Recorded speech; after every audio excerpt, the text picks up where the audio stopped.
آیا نیروی چراییتان به اندازه کافی قدرتمند است؟ چرایی شما دلیل شما برای خواستن انجام دادن آن کار.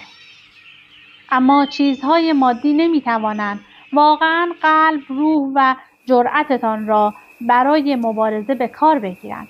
آن اشتیاق باید از جایی عمیق‌تر بیاید.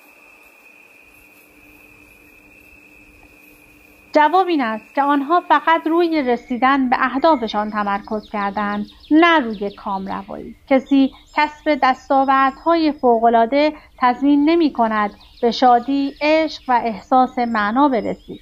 این دو مجموعه مهارت یکدیگر را تغذیه می‌کنند و باعث می‌شوند باور کنم موفقیت بدون کامروایی شکست است. انگیزه اصلی، نقطه دسترسی به نیروی چرایتان از طریق ارزش‌های اصلی و درونی شماست که هم تعریف می‌کنند چه کسی هستید و هم اینکه چه می‌خواهید. تعیین کامل ارزش‌های اصلی از مهمترین قدم‌ها در هدایت زندگیتان به والاترین چشم‌اندازهایتان است. برای تشخیص و تعیین ارزش‌های اصلیتان می‌توانید میدان نبردتان را پیدا کنید.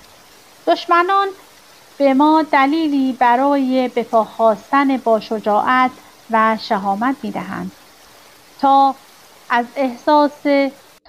احساس یا تجربه منفی قدرتمند برای ایجاد یک پایان قدرتمندتر و موفقتر استفاده کنیم.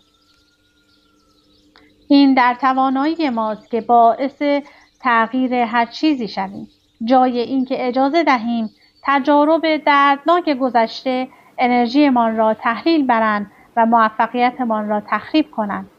می توانیم از آنها برای تأمین سوختی استفاده کنیم که برای ایجاد تغییرات مثبت و سازنده می خواهیم. اهداف، اثر مرکب همیشه فعال است و همیشه شما را به جایی خواهد برد. هر آنچه را که شما به وضوح تصور می کنید، مشتاقانه آرزو می کنید، خالصانه به آن اعتقاد دارید و با شور و شوق بر اساس آن عمل می کنید، به ناچار باید اتفاق بیفتد.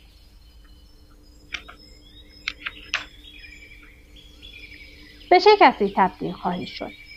اگر بزرگتر می خواهید باید انسان بزرگتری شوید. موفقیت چیزی نیست که تعقیبش کنید. چیزی که تعقیبش می کنید از شما فرار می کند. مثل تلاش برای تعقیب پروانه ها.